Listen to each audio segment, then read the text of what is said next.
Samedi 5 novembre, Madame, Monsieur, bonsoir. Un accord bilatéral portant création d'un conseil d'affaires algéro-nigérian a été signé à Alger à l'issue d'un entretien entre le ministre algérien des Affaires étrangères Hamdan Lamamra et son homologue nigérian Geoffrey Onyeama.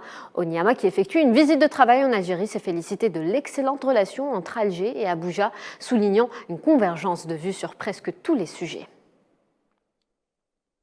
Réélection par les Nations Unies de l'ambassadeur algérien Larbi Djakta au poste de président de la commission onusienne de la fonction publique internationale. L'élection s'est déroulée hier au siège des Nations Unies à New York. L'ambassadeur algérien a été élu après avoir remporté 121 voix alors que le rival marocain n'a obtenu que 64 voix.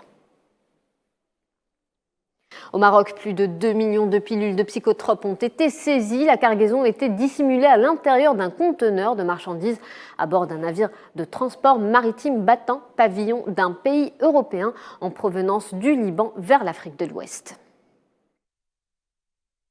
Et au Liban, l'accès à l'eau potable est de plus en plus difficile pour plusieurs habitants. Au nord du pays, l'eau polluée menace une épidémie de choléra. Le choléra est apparu au Liban début octobre pour la première fois depuis 1993, alors que les infrastructures s'effondrent dans le pays en proie à une crise socio-économique sans précédent.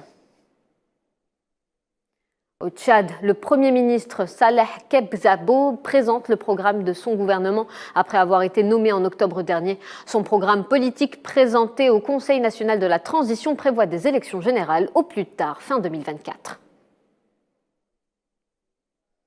Et la conférence des partis, la COP27, s'ouvre demain jusqu'au 18 novembre à Sharm el-Sheikh en Égypte.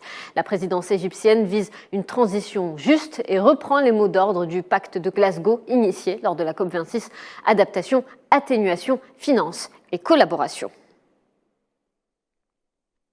Dans le conflit en Ukraine, Moscou annonce avoir mis en échec plusieurs attaques. Moscou qui ajoute également avoir tué 400 soldats.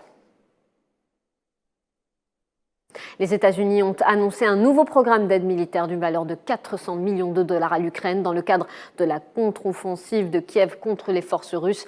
Le Pentagone a déclaré dans un communiqué que ce programme d'assistance militaire à l'Ukraine inclut un financement pour le transfert de missiles de défense aérienne Hawk vers l'Ukraine et la modernisation de 45 chars T-72B.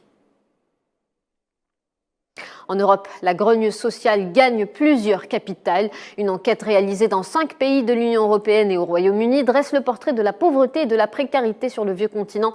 1 Européen sur 4 se dit en situation précaire et plus d'1 sur 2 a le sentiment que son pouvoir d'achat a diminué au cours des 3 dernières années.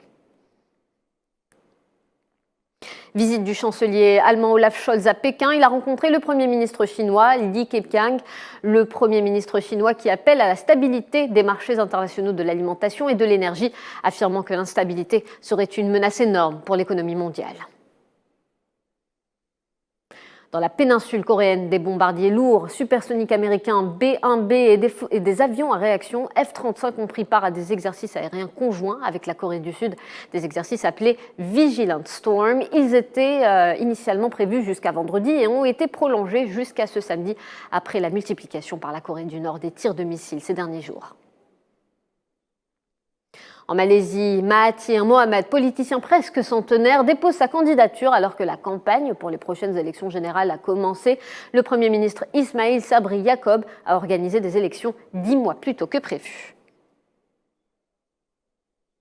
En Argentine, la vice-présidente Cristina Fernández de Kirchner affirme que les 3 suspects à l'origine de l'attentat contre elle sont des personnes payées par des hommes d'affaires qui s'identifient comme appartenant au gouvernement de l'ancien président argentin Mauricio Macri.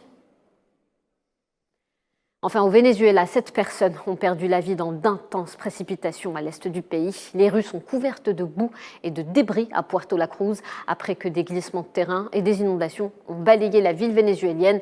1 millier de secouristes volontaires et fonctionnaires ont été déployés dans la ville. Et voilà, c'est la fin de ce flash d'information. On se retrouve tout à l'heure à 19h pour le journal.